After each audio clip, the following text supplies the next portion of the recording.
Baik. Bismillahirrahmanirrahim. Wassalamualaikum warahmatullahi wabarakatuh. Innal hamdalillah nahmaduhu wa nasta'inuhu wa nastaghfiruh wa na'udzu billahi min syururi anfusina wa min sayyiati a'malina. Man yahdihillahu fala mudilla lahu wa man yudlil fala hadiya lahu.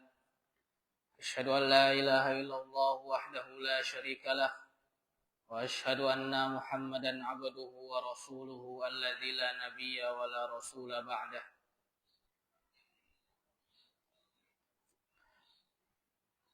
وقال رسول الله صلى الله عليه وسلم من سلك طريقا يلتمس فيه علما سهل الله له به طريقا إلى الجنة.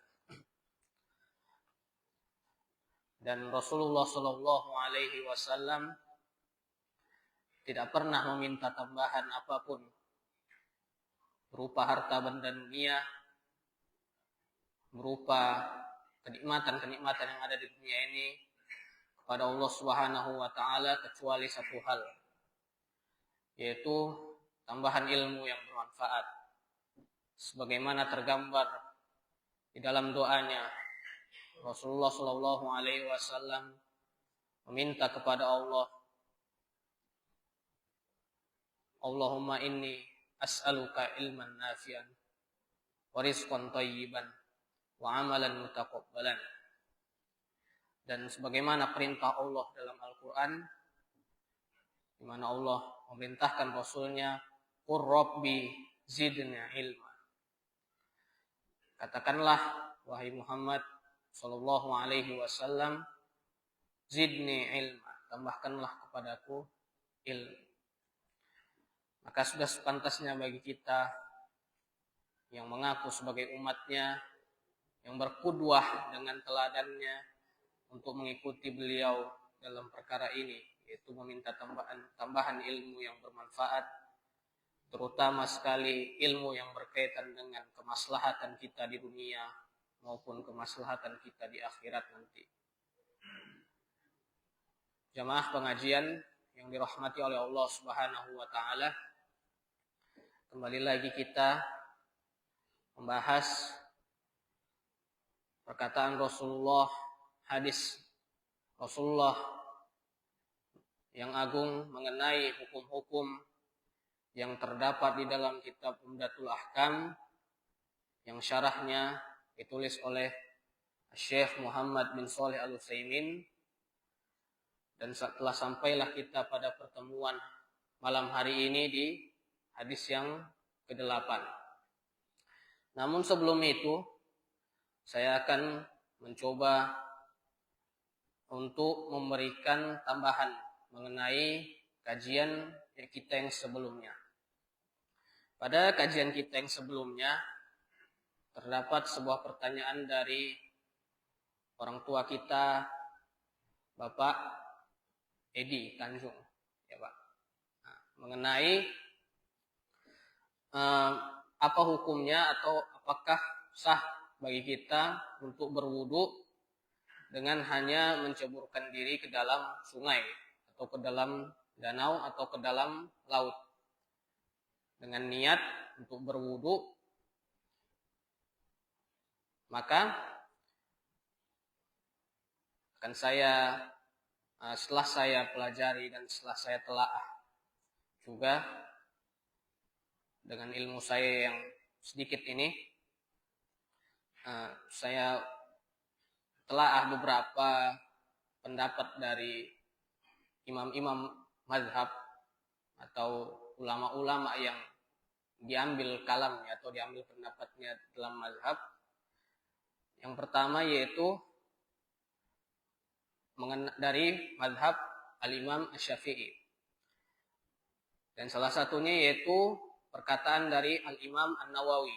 Sebagaimana kita ketahui, al-Imam An-Nawawi pengarang Al-Arba'in An-Nawawiyah dan juga pengarang kitab Riyadhus Shalihin.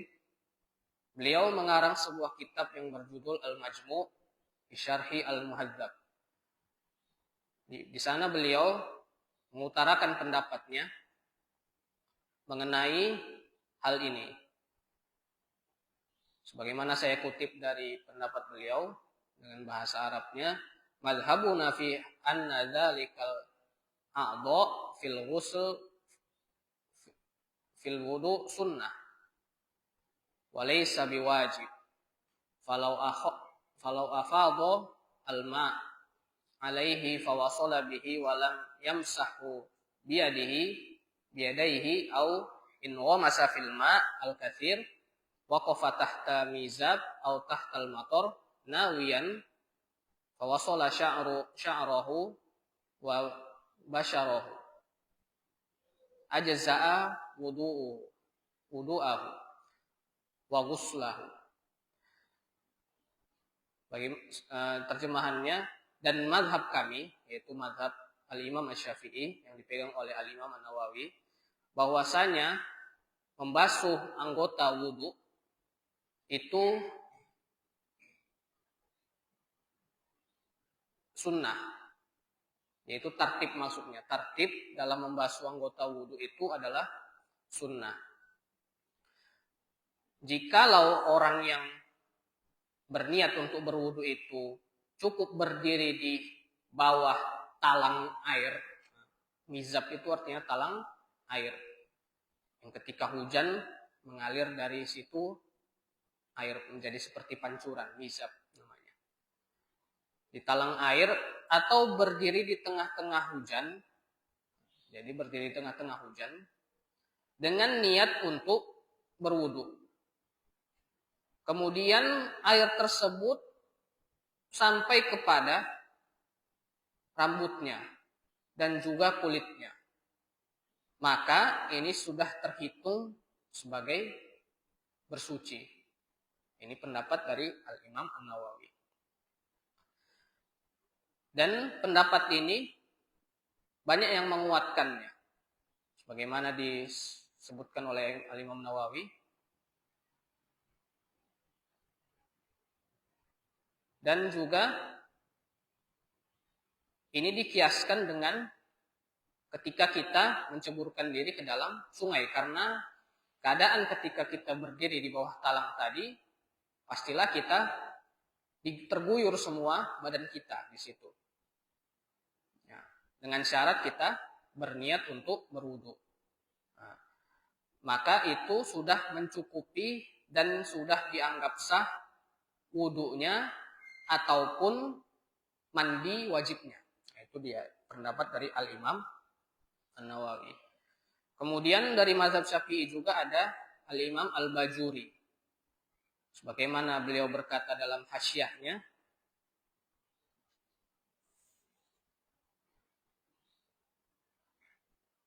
bahwasanya tartib itu adalah diantara sunnah berwudu. Jadi kita semalam telah membahas tartib itu diantara rukun berwudu. Nah, dari mana kita ambil itu? Insya Allah ada penjelasan nanti. Tartib itu merupakan sunnah berwudu. Jadi meskipun seseorang menceburkan dirinya atau menenggelamkan dirinya di dalam air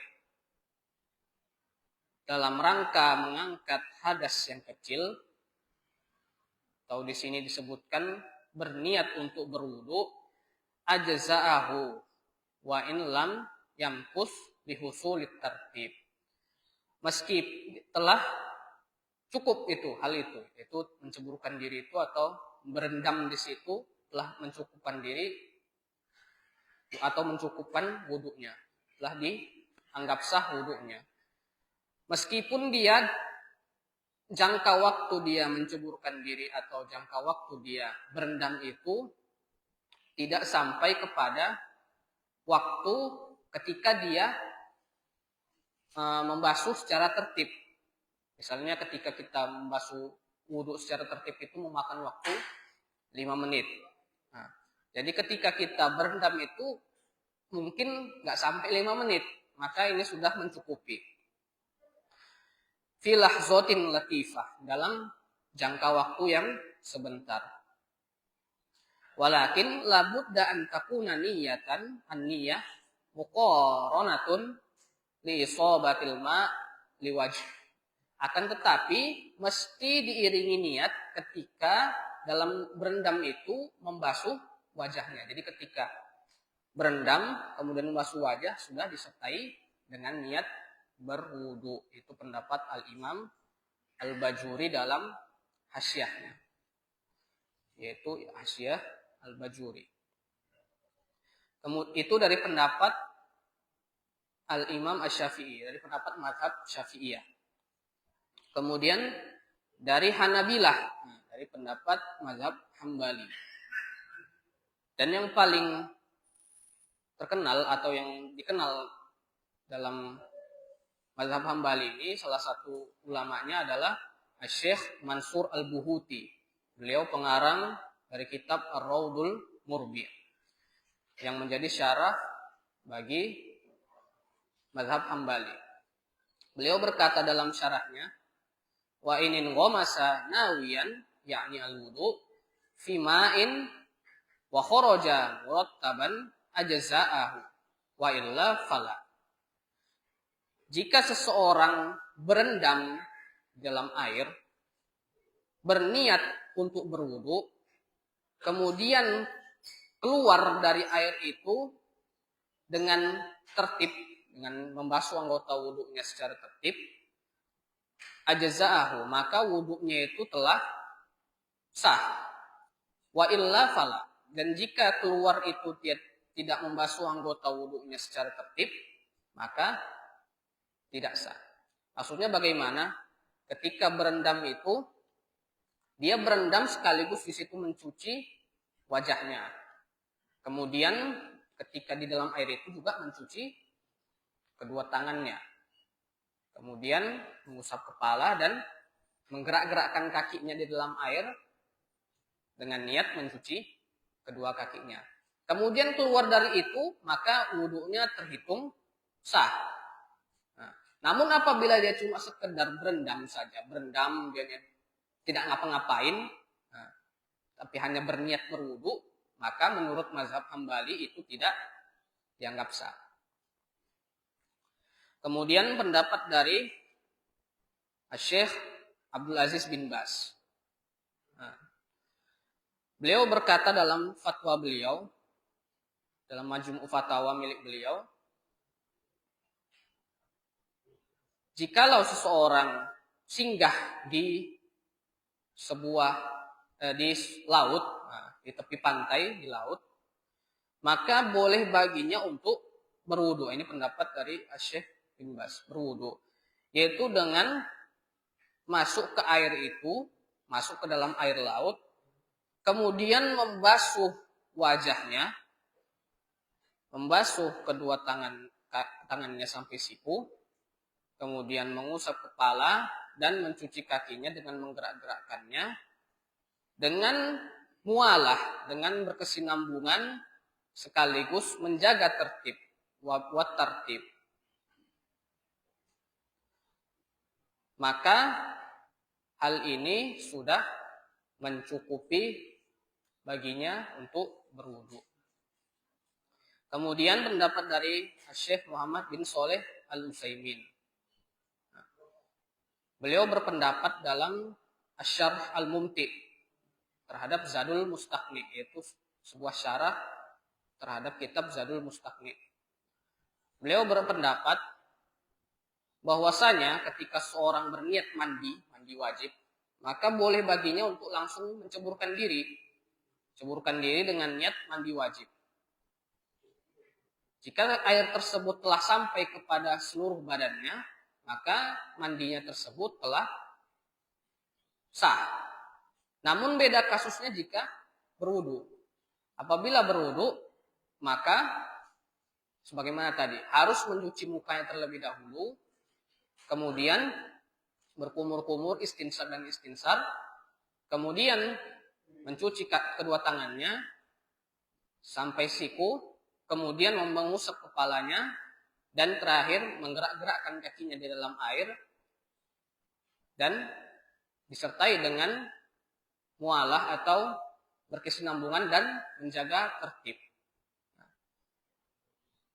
Jika tidak dilakukan hal tersebut, maka wudunya tidak dianggap sah. Jadi perbedaan antara kedua mazhab ini adalah pada tertib. Jadi mazhab al-Imam Syafi'i atau mazhab Syafi'iyah berpendapat bahwasanya tertib itu termasuk sunnah dalam wudu. Jadi mereka menganggap tertib itu bukan termasuk fardu yang membatalkan apabila kita tinggalkan. Maka berniat saja dalam rangka berwudu itu sudah mencukupi untuk wudu kita apabila kita berendam di dalam air dengan niat untuk berwudu. Namun mazhab Hanabilah berpendapat bahwasanya tertib itu haruslah dilakukan karena termasuk fardu, termasuk wajib.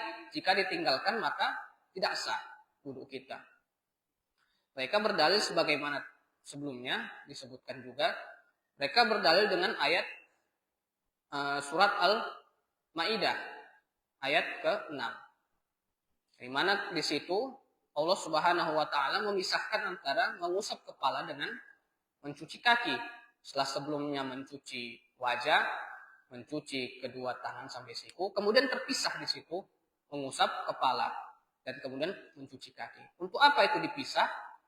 Nah, jadi untuk menjaga tertib tadi. Nah, menunjukkan bahwasanya tertib dalam wudu itu diharuskan. Nah, maka mereka mengambil dalil dari situ, dari istinbat atau pengambilan hukum dari ayat tersebut. Kemudian juga berdalil bahwasanya untuk apa Rasulullah mengajarkan wudu itu dengan kaifiat tertentu gitu, dengan kaifiat yang sebegitu apanya gitu. Kalau kita bilang rumit lah gitu kan, mesti begini, mesti begitu. Kalau tinggal ceburkan diri saja cukup, kenapa harus pakai kaifiat seperti itu gitu. Nah, jadi kembali ke masalah ta'abbudi tadi, mengikuti contoh Rasulullah dalam berwudu. Ketika Rasulullah berwudu dalam keadaan tertib atau mengikuti step by stepnya, maka kita hendaklah mengikuti hal tersebut. Jadi kesimpulannya, tidak mengapa kita berniat untuk berendam berniat berwudu ketika kita berendam. Nah, dalam hal ini kita mengambil mazhab Syafi'i yang membolehkannya. Nah, namun jikalau kita memiliki kehati-hatian gitu, maksudnya nanti takutnya tak sah pula wudunya, maka kita boleh mengambil pendapat mazhab Hambali. Namun di sini terdapat catatan juga di dalam mazhab Al-Imam Syafi'i, bahwasanya air yang dipakai untuk berendam itu mestilah air yang banyak, lebih dari 2 kullah. Jika airnya tersebut kurang dari 2 kullah, kemudian kita berendam, misalnya bisa menyebabkan airnya menjadi air mustakmal yang tidak bisa dipakai untuk berwudu menurut mazhab Syafi'i. Kesimpulannya, boleh bagi kita untuk berniat berwudu dengan menceburkan diri atau dengan berendam di dalam sungai atau danau tersebut. Wallahu ta'ala a'lam. Kita masuk kepada pembahasan yaitu hadis ke-8. Hadisnya, dan ini masih berkisah tentang atau menjadi dalil mengenai sifat wudu Nabi. Insya Allah menjadi tambahan bagi pembahasan kita yang sebelumnya. An Amr bin Yahya al-Mazini an abihi qala syahidtu Amr bin Abi Hasan sa'ala Abdullah bin Zaid an wudu'i Rasulillah sallallahu alaihi wasallam. Fada'a bi taurin min ma. Fatawadda'a lahum wudu'a Rasulillah sallallahu alaihi wasallam. Fa'akfa ala yadihi min at-tauri faghasala yadayhi salasan. Thumma adkhala yadahu fit tauri famatmadha wastanshaqa wastansar salasan bisalasi ghurafat. Thumma adkhala yadahu faghasala wajhahu salasan. Thumma adkhala yadahu fit tauri faghasala yadayhi marratain ila al-mirfaqain. Thumma adkhala yadahu fit tauri famasaha ra'sahu fa'aqbala bihima wa adbara marratan wahidatan. Thumma wasala rijlai. Wa fi riwayatin bada'a bi muqaddami ra'sihi hatta dhahaba bihima ila qafah. Thumma raddahuma hatta raja'a ila al-makan alladhi bada'a min. Wa fi riwayatin atana Rasulullah sallallahu alaihi wasallam fa akhrajna lahu ma'an fi taurin min sufur. Artinya dari Amr bin Yahya al-Mazini dari ayahnya. Beliau berkata, yaitu ayahnya berkata, aku melihat Amr bin Abi Hasan bertanya kepada Abdullah bin Zaid mengenai sifat dari wudu Nabi atau tata cara wudu Nabi. Maka Abdullah bin Zaid meminta diambilkan taur. Taur ini adalah bejana dari logam. Dalam hal ini bejana yang dibuat dari tembaga atau dari kuningan. Meminta diambilkan seember atau sebejana yang berisi air. Maka Abdullah bin Zaid pun berwudu untuk memperlihatkan kepada yang bertanya tadi mengenai wudu Rasulullah. Maka beliau pun menuangkan air ke tangannya. Jadi beliau mengambil dengan tangan kiri, kemudian menuangkan ke tangan kanannya, dan mengambil dengan tangan kanannya, kemudian menuangkan ke tangan kirinya. Cuci tangan dengan air tersebut. Faghasala yadayhi salasan, mencuci kedua tangannya sebanyak 3 kali. Kemudian beliau setelah mencuci tangan itu mengambil air dengan tangannya 1 cidukan, kemudian berkumur-kumur, istinsyaq dan istinsar sebanyak 3 kali dengan 3 kali cidukan. Jadi setiap cidukan kumur-kumur, istinsyaq dan istinsar, kemudian begitu seterusnya sampai 3 kali.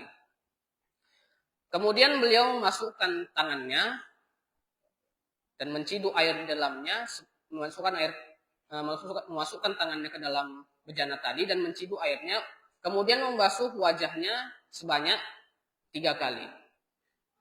Kemudian memasukkan tangannya lagi ke dalam bejana tadi dan mencuci kedua tangannya sampai siku sebanyak 2 kali. Di sini 2 kali.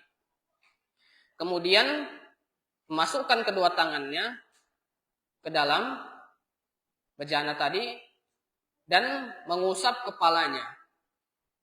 Beliau mengusap kepalanya dimulai dari depan, kemudian dimulai dari depan ke belakang, kemudian dikembalikan ke depan lagi sebanyak 1 kali. Kemudian mencuci kedua kakinya sebanyak 1 kali.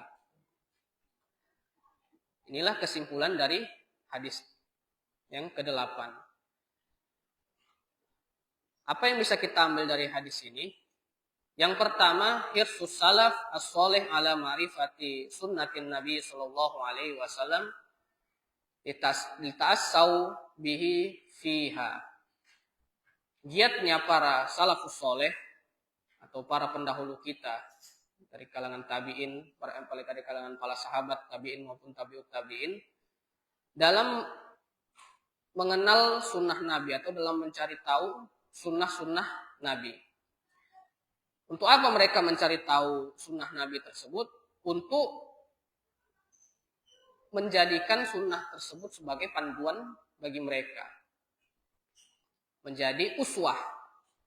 Nabi menjadikan Nabi sebagai uswah, teladan bagi mereka terhadap kehidupan mereka sehari-hari. Yang kedua, sulukul muallim aqrabul wasail ila fahmi wa rusukhil ilm. Mendengar penjelasan guru atau mengikuti tindak tanduk guru adalah sarana yang paling dekat untuk memahamkan ilmu dan menguatkan ilmu. Jadi mengikuti pelajaran dari guru itu adalah cara tercepat atau cara terdekat kita dalam memahami ilmu. Bisa saja kita memahami ilmu langsung kita membaca buku atau kita langsung searching di internet. Namun hal tersebut tidaklah bisa menjadikan kita langsung bisa jadi ulama, enggak. Tapi mesti kita belajar dari guru. Tidak harus guru yang bertemu langsung gitu. Tidak harus bertemu langsung. Bisa juga kita simak kajian para ustadz kita di internet, di YouTube. Atau kajian para masyayikh yang jauh dari kita di negeri Timur Tengah sana. Banyak kajian-kajian mereka sudah tersedia di YouTube. Namun dalam hal ini ala kulli hal masih berupa bahasa Arab. Belum ada yang memberikan subtitle. Banyak sekali ada kajian, diantaranya kajian Syekh Al-Utsaimin. Beliau punya channel yang didirikan oleh para muridnya. Di situ terkumpul ceramah-ceramah yang disampaikan oleh Syekh Al-Utsaimin. Dan tentunya banyak sekali faedah yang bisa kita pelajari dari setiap ceramah yang beliau berikan berupa ilmu yang mengalir deras. Baik berupa syarah hadis, berupa ilmu akidah, dan juga ilmu-ilmu syar'i yang lainnya. Namun banyak juga kita dapati ustadz-ustadz kita di Indonesia yang memiliki ilmu yang luar biasa. Seperti Al-Ustadz Firanda yang terutama spesialisasi beliau dalam al-akidah. Al-Ustadz Syafiq yang spesialisasi beliau dalam al-adab atau al-muamalah, dan banyak ustadz-ustadz lainnya. Maka sudah seharusnya bagi kita untuk memperbanyak mendengar terutama kajian-kajian para asatidzah atau para ustadz yang membahas mengenai kitab tertentu. Misalnya tentang kitab tauhid atau kitab fikih yang membahas tentang kitab tertentu. Kemudian yang ketiga, faedahnya yang bisa kita ambil dari sini adalah masyru'iyatul wudu ala hadhil kaifiyah. Disyariatkannya berwudu dengan tata cara seperti ini. Kemudian yang keempat, mura'atut tartib baina a'dha'il wudu fala yuqaddimu al-mutaakhir ala sabiqih. Menjaga tertib antara anggota-anggota wudu. Maka tidak boleh kita mendahulukan yang satu dengan yang lainnya. Kemudian yang selanjutnya, tajdidu ma'il wudu likulli adhu. Fala yumsah ar-ra's bil balal al-baqi. Memperbaharui air ketika berwudu. Maksudnya ketika kita memasuki step berikutnya atau tahapan berikutnya ketika berwudu, misalnya ketika kita selesai membasuh wajah atau mencuci wajah kita, maka kita ambil air yang baru untuk mencuci kedua tangan. Begitu juga ketika membasuh kepala atau mengusap kepala. Maka tidak boleh kita mengusap kepala dengan air sisa yang terdapat di tangan kita. Misalnya airnya di ember tersebut sudah sedikit. Kita pakai aja air yang berada di tangan kita untuk mengusap kepala. Maka ini tidak boleh. Karena di sini dicontohkan bahwasanya Nabi mengambil air yang baru untuk mengusap kepalanya. Maka begitu juga dengan mencuci kaki dan seterusnya. Harus menggunakan air yang baru di setiap basuhan. Kemudian yang keenam, jawazu ziyadati ba'di a'dha'il wudu' ala ba'di fil ghusl. Li'annahu dzakara fil hadis ghuslul wajhi salasan wal yadaini marratain war rijlaini biduni fayasaddaq bi marratin wahidah. Bolehnya kita menambah basuhan setiap anggota wudu hingga mencapai 3 kali. Sebagaimana tadi ketika membasuh kedua tangan, beliau mencontohkan sebanyak 2 kali dan membasuh kaki sebanyak 1 kali saja. Maka boleh bagi kita untuk membasuh tangan sebanyak 3 kali dan mencuci kaki sebanyak 3 kali. Dan ada faedah yang disampaikan oleh Asy-Syaikh Shalih Al-Fauzan di mana ketika beliau menyampaikan dalam syarah terhadap hadis ini dalam penjelasan beliau terhadap kitab Umdatul Ahkam, beliau memberikan faedah yang pertama bahwasanya mencuci anggota wudu itu ada 4 macam. Yang pertama mencuci dengan 1 kali basuhan. Maka ini beliau ungkapkan fardu atau wajib bagi kita untuk sekali mencuci anggota wudu. Kemudian yang kedua 2 kali. 2 kali ini beliau sebutkan fadilah, keutamaan, mencari keutamaan dari menambah yang fardu tadi. Kemudian yang ketiga 3 kali basuhan. Maka ini sunnah. Karena mengikuti contoh dari Rasulullah tadi. Contoh dengan 3 kali basuhan. Kemudian yang terakhir lebih dari 3 kali, maka ini bid'ah. Nah. Kenapa disebut bid'ah? Litajawuzi ma haddar Rasul sallallahu alaihi wasallam, karena melebihi atau melampaui apa yang telah dibatasi oleh Rasulullah. Rasulullah hanya menjaga 3 kali basuhan saja dan tidak pernah ada riwayat beliau mencontohkan sampai lebih dari 3 kali. Makanya termasuk bid'ah.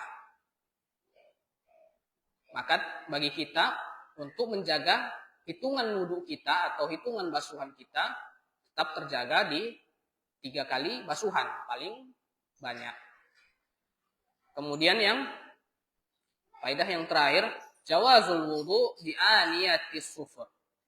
Bolehnya kita berwudu dengan wadah yang terbuat dari tembaga.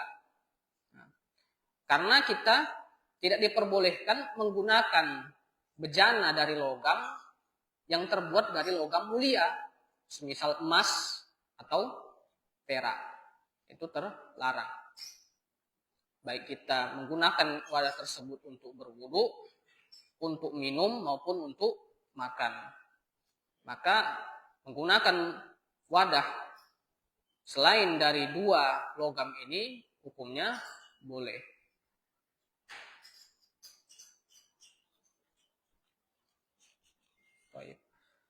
Sebenarnya masih ada 2 hadis lagi Pak untuk kita tutup pembahasan mengenai wudu dan hal-hal yang seputar dengan wudu.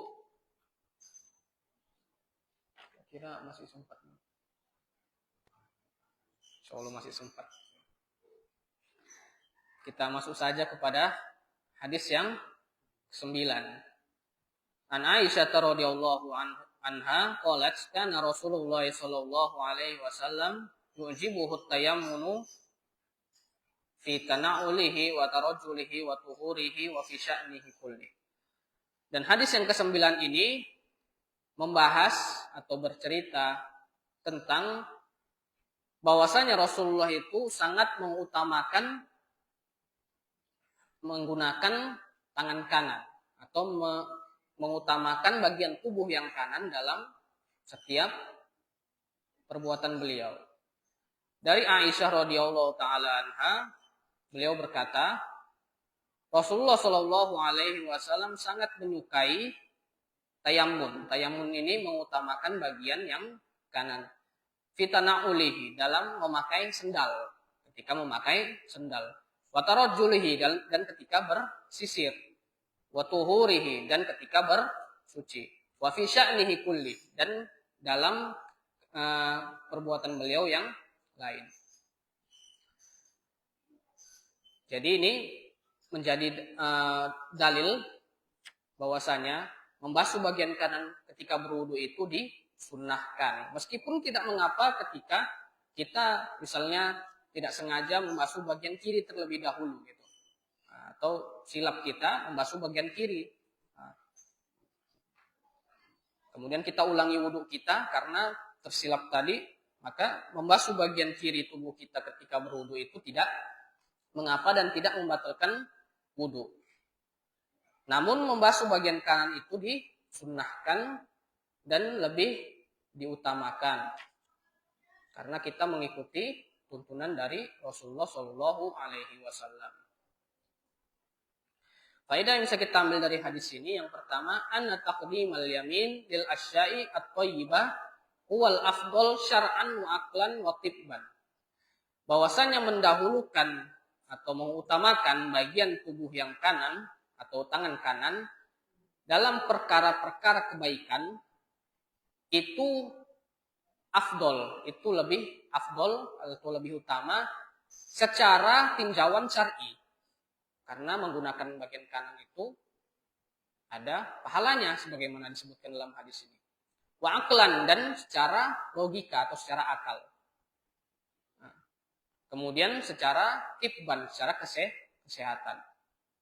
Karena sebagaimana kita ketahui, bagian tubuh yang kiri kebanyakan itu digunakan untuk hal-hal yang kurang higienis. Contohnya untuk bersuci dari buang hajat.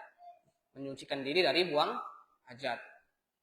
Maka bagi kita untuk menggunakan tangan kanan dalam perkara-perkara yang baik, memberikan hadiah kepada orang misalnya, atau memberikan minum kepada orang, atau dalam hal ini bersuci, dan menggunakan tangan kiri kita dalam hal-hal yang kurang higienis, yang kurang baik, misalnya ketika kita membuang sampah, gitu.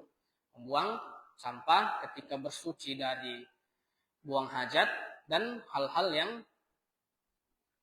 kurang bersih lainnya atau hal-hal yang kotor yang lainnya.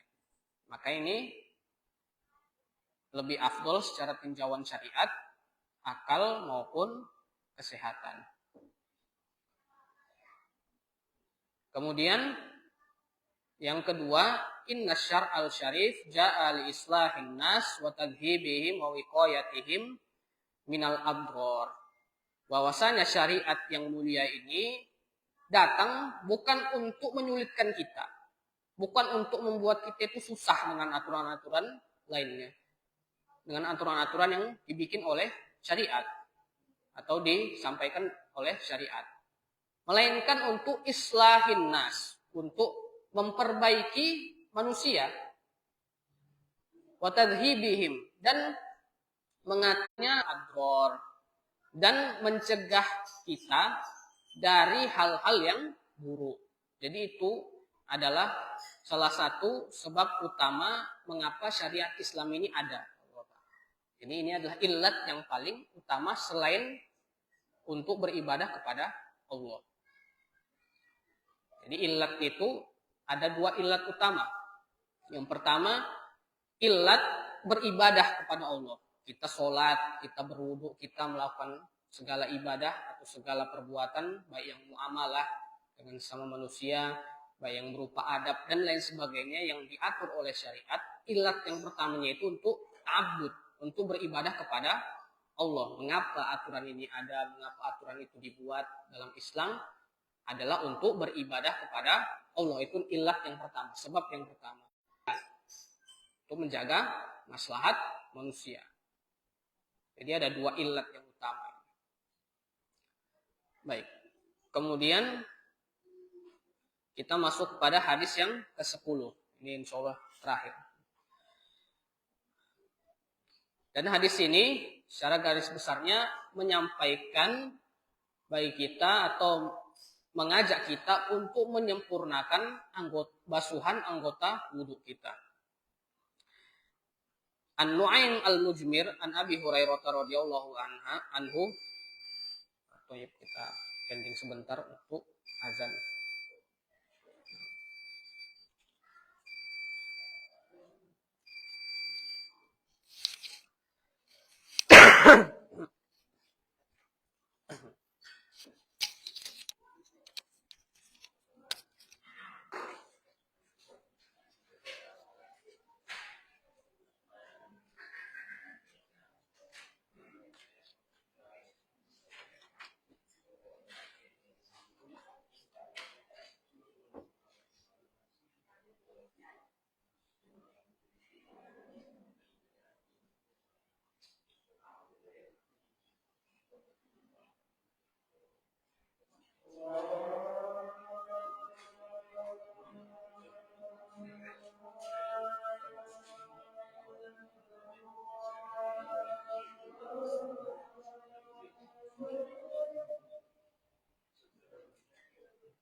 Kita lanjutkan sebentar.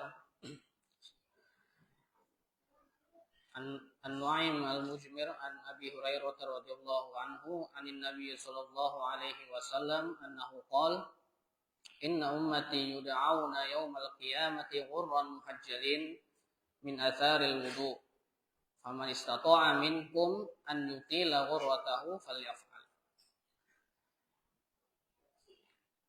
Wa fi lafzi Muslim sami'tu Khalili sallallahu alaihi wasallam yaqul tablughul hilyatu minal mu'mini haitsu yablughul wudu. Artinya dari Nu'aim al-Mujmir, beliau seorang tabi'in, an Abi Hurairah radhiyallahu anhu. Beliau sahabat Abu Hurairah radhiyallahu anhu. Anin Nabi sallallahu alaihi wasallam, dari Nabi sallallahu alaihi wasallam beliau bersabda, sungguhnya umatku akan dipanggil pada hari kiamat ghurran muhajjalin. Ghurran ini artinya bercahaya di wajah. Bercahaya di wajah. Asalnya dari kata ghurrun atau ghurratun, yaitu bagian putih yang terdapat pada kuda. Jadi kuda biasanya ada bagian putih yang ada di keningnya atau di kepalanya.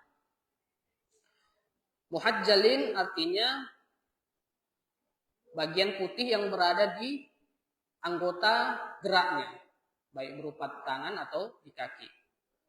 Kadang kita lihat ada kuda juga yang dianya itu bagian putih kepalanya, di dahinya ada bagian putih, kemudian bagian kakinya itu berwarna putih juga. Dan ini termasuk kuda yang indah dilihat. Maka kita ketika di hari kiamat, yaitu umat Rasulullah SAW, ketika dipanggil di hari kiamat akan mengeluarkan cahaya di bagian wajah dan bagian anggota lengannya, baik kaki maupun tangan. Min atharil wudu, dikarenakan sebab wudu atau dikarenakan bekas dari wudu. Kemudian ditambahkan oleh Abu Hurairah, faman istata'a minkum an yutila ghurratahu falyaf'al. Maka barang siapa yang mampu dari kalian untuk memanjangkan cahaya di wajahnya dan juga cahaya di lengannya atau di kakinya, maka hendaklah dia melakukan itu. Maka hadis ini menjadi pedoman bagi kita untuk menjaga kesempurnaan wudu kita, menjaga kesempurnaan basuhan wudu kita. Dikarenakan ada dua hadis yang menasihati kita dalam perkara ini. Yang pertama hadis mengenai tidak sahnya sholat bagi yang tidak berwudu. Maka atau wailun lil aqabi minan nar, celakalah di neraka tumit-tumit yang tidak dibasuh ketika berwudu. Ini menjadi peringatan, teguran bagi kita. Kemudian hadis ini menjadi tabsyirnya atau bagian kabar gembiranya bagi orang-orang yang menjaga wudunya dan juga menjaga kesempurnaan wudunya. Mungkin itu saja yang bisa saya sampaikan. Lebih dan kurangnya saya mohon maaf apabila itu berupa ilmu dan manfaat dan juga hidayah, maka itu berasal dari Allah Subhanahu wa taala. Dan apabila itu berupa kekurangan dari segi penyampaian, dari segi kurangnya ilmu yang saya berikan, maka itu adalah dari diri saya pribadi yang banyak kurangnya, dan juga dalam belajar mungkin saya juga banyak kurangnya. Saya mohon maaf kepada bapak-bapak dan mohon ampun kepada Allah Subhanahu wa taala. Dan apabila ada pertanyaan, dipersilahkan kepada bapak-bapak.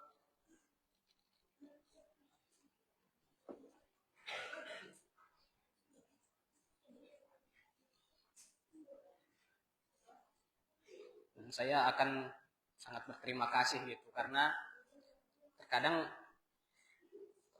seringkali pertanyaan itu menjadi sumber inspirasi atau sumber ilmu juga bagi orang yang menyampaikan. Karena Al-Imam Ibnul Qayyim Al-Jauziyah pernah mengarang sebuah kitab dikarenakan ada orang yang bertanya kepadanya. Jadi ada yang bertanya kepada beliau perihal jiwa, bagaimana cara mengatasi jiwa yang senantiasa menyuruh kepada maksiat, kepada hawa nafsu. Maka orang tersebut meminta obat, meminta penawar dalam jawaban yang diberikan oleh Al-Imam Ibnu Qayyim. Maka beliau pun dalam rangka menolong orang ini dan juga membantu orang tersebut agar terlepas dari hal-hal yang mengganggunya berupa maksiat dan dosa, beliau mengarang sebuah kitab yang berjudul Ad-Da' wa Dawa. Dan Masya Allah kitab ini sangat bermanfaat sekali bagi orang-orang yang ingin mengobati ruhnya, mengobati jiwanya dari hal-hal yang dapat merusaknya berupa maksiat dan juga perkara-perkara yang dapat merusak kemurnian hati. Maka itu semua bersumber dari pertanyaan, dari permintaan seseorang yang meminta kepada Ibnu Qayyim. Begitu juga dengan Syekhul Islam Ibnu Taimiyah, banyak sekali kitab beliau yang bersumber dari permintaan dan pertanyaan yang ditujukan kepada beliau. Salah satunya adalah kitab Aqidah Al-Wasithiyah. Beliau diminta oleh orang-orang Wasit, Al-Wasit, yaitu sebuah daerah di Irak sana, untuk membuat sebuah kaidah-kaidah ringkas mengenai tauhid, mengenai akidah secara umum dengan kaidah-kaidah yang ringkas. Maka beliau mengarangnya mulai dari setelah asar atau ba'da asar hingga menjelang maghrib. Begitu juga dengan kitab beliau yang lainnya, yaitu Aqidah Al-Hamawiyah dan juga Aqidah Al-Hamawiyah. Aqidah Al-Hamawiyah diminta oleh penduduk Al-Hamah, yaitu sebuah daerah di Syam, untuk menulis sebuah kitab akidah juga. Dan semuanya itu sumbernya adalah dari pertanyaan. Maka saya sangat berterima kasih kepada orang tua kita, Bapak Edi, yang telah memberikan pertanyaan kepada saya sebagai iktibar atau sebagai penambah ilmu bagi saya mengenai sebuah permasalahan yang mungkin belum saya ketahui atau yang mungkin belum sampai kepada saya ilmunya, sehingga dengan pertanyaan tersebut menjadi wasilah bagi saya untuk menambah ilmu yang bermanfaat pada diri saya dan juga memberikan faedah kepada pendengar yang lain dikarenakan sebab pertanyaan tersebut. Jazakumullahu khairan. Nah, mungkin itu saja karena tidak ada yang dari bapak-bapak yang ingin mengutarakan pertanyaan, maka kita cukupkan sampai sini saja. Saya tutup dengan doa kafaratul majlis. Subhanakallahumma wa bihamdihi, subhanakallahumma wa bihamdika, asyhadu an la ilaha illa anta, astaghfiruka wa atubu ilaik. Assalamualaikum warahmatullahi wabarakatuh.